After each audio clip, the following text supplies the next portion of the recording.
Part 1 of the Real Housewives of Beverly Hills Season 14 reunion was just the appetizer. The real drama is still on the menu in the explosive final episode. Although the ladies dabbled in the notorious feud between Dorit and Kyle Richards, tensions reached an all-time high toward the end. The reunion kicked off with the fiery dispute between Sutton Stracke and Dorit. However, fans were anxiously waiting to see one particular housewife in the hot seat. Kyle has gotten away with far too much during the season, and her time getting grilled during the reunion was long overdue. Kyle Richards continues to refuse to talk about Morgan Wade. Kyle had a tough season as she navigated life without her ex-husband, Mauricio Umansky, and most of her children living at home. Although she opened up about her feelings of loneliness, she was very tight-lipped about what was actually going on in her personal life. The ladies, Garcelle Beauvais in particular, called out Kyle for refusing to talk about Morgan Wade, a country singer linked to Kyle since her split from Mauricio. Despite the ladies' complaints, Kyle refused to engage in any conversation surrounding the singer. However, RHOBH producer and reunion host Andy Cohen finally flamed Kyle for her refusal to talk about Morgan, which was a long time coming, considering she's on a reality show where you're expected to open up about your life. The Morgan topic was discussed when Garcelle admitted at the reunion that Kyle privately confided in her off-camera about she who cannot be named, and that she felt like the information was given to her to silence her. That's when Andy asked Kyle what she would say to all the viewers at home who were expecting her to open up about her life, considering she's on a reality show.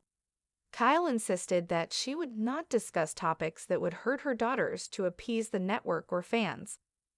While Kyle may be valid in keeping Morgan's presence off of this season, Andy noted that Morgan is a country singer, which means she's already subjecting herself to a life of fame and public attention. Furthermore, Morgan's steamy music video for Fall in Love with Me only fueled rumors surrounding their potential relationship. As a result, it makes no sense why Kyle is hiding Morgan, considering she's the one who brought her onto the show last season in the first place, plus Morgan is a public figure. It's also hypocritical of Kyle, considering her attacks on Garcelle during the reunion, that she isn't sharing her personal life. Although fans didn't get any answers regarding Kyle and Morgan's relationship, Kyle was finally put in the hot seat where she couldn't run from the confrontation. Kyle Richards doubles down on her texts to PK Kemsley. In the second part of that RHOBH reunion, the ladies finally discussed Dorit and Kyle's feud regarding the text messages. After the ladies discovered that Kyle was still texting Dorit's ex Paul PK Kemsley, Dorit was furious, which led to everything going from bad to worse when it was revealed that the texts were not all memes and jokes. Kyle's friendship with PK seemed to be deeper, going as far as saying that she would keep his secrets. Kyle was finally held accountable for her behavior after getting away with it for the whole season. Andy began by conducting a vote among the ladies, asking if any of them thought the texts were appropriate, and none of them raised their hands. Erica Jane clarified that when she saw the texts, she thought it was about the show, and not about Dorit, somewhat coming to Kyle's defense. However, when none of the ladies raised their hands, that was the humbling moment Kyle needed to realize that what she did was completely inappropriate. The ladies continued to tell Kyle that they didn't feel like her actions were malicious, but she went on for half of the season, claiming that the extent of her friendship with PK was sending jokes and memes when it wasn't. To put it bluntly, it appears that Kyle lied. Unfortunately, when she had the opportunity at the reunion to take accountability and apologize, she continued to double down. I've always been on Team Kyle, up until this season. Her inability to open up about a huge part of her personal life, her relationship with Morgan, while continuing to harp on Garcelle for not talking about her life, is hypocritical. Kyle's behavior towards Dorit, in particular the shady texts with PK, is also indefensible. It's just girl code. With all this in mind, it was no surprise that Kyle is in the hot seat during the reunion. It was deserved, considering how she behaved this season. While the heat was on Kyle last week, the final supersized reunion episode airs tonight, where the tide seemed to turn on Garcelle, causing her to walk out of the reunion and the show. The real RHOBH of BVR Season 14 Reunion. The Final 13, Part 1.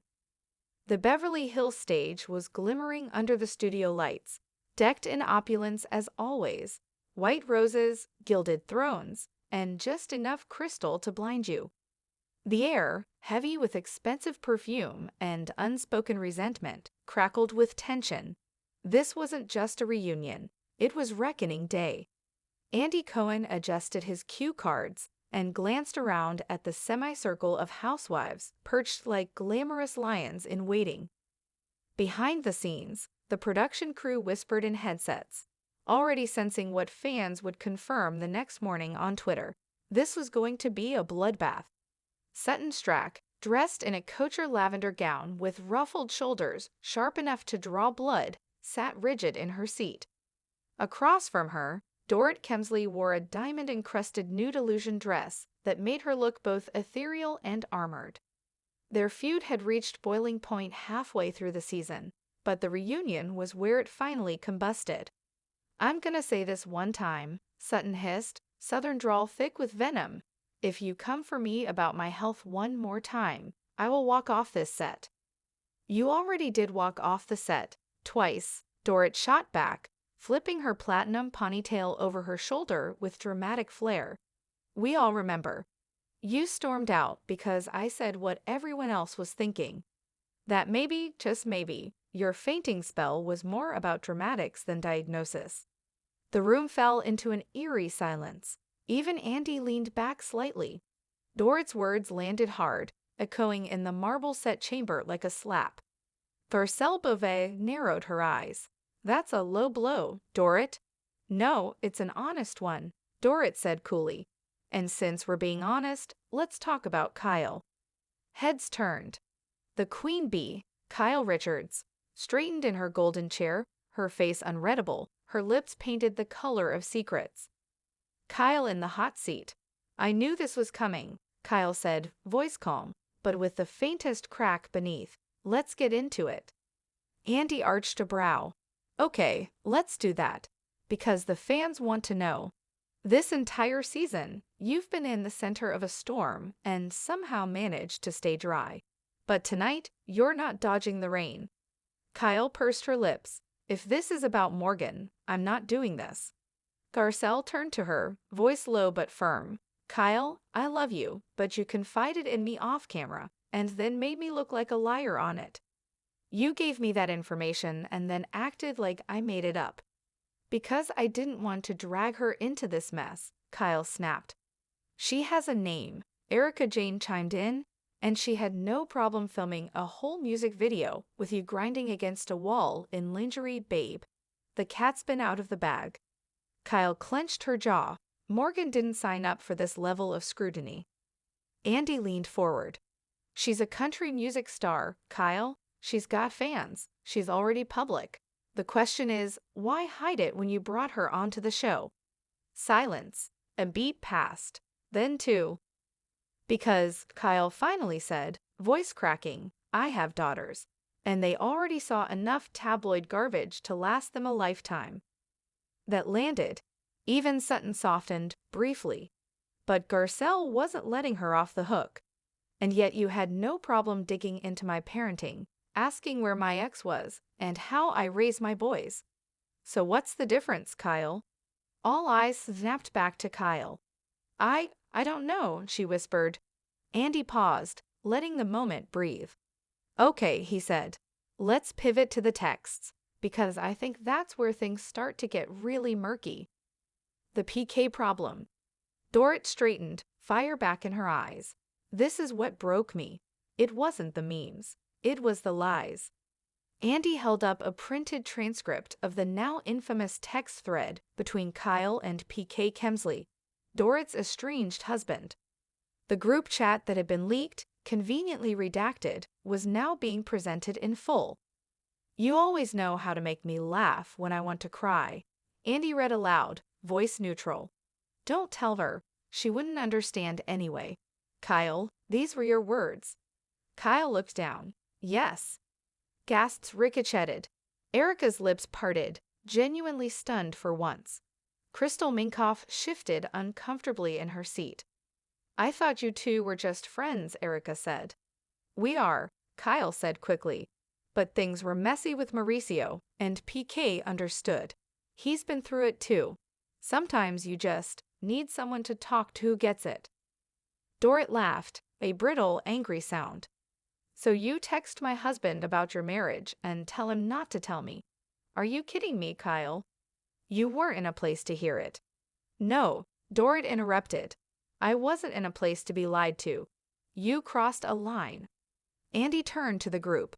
Raise your hand if you think Kyle's texts to PK were appropriate. No hands went up. Even Erica, Kyle's usual defender, remained still.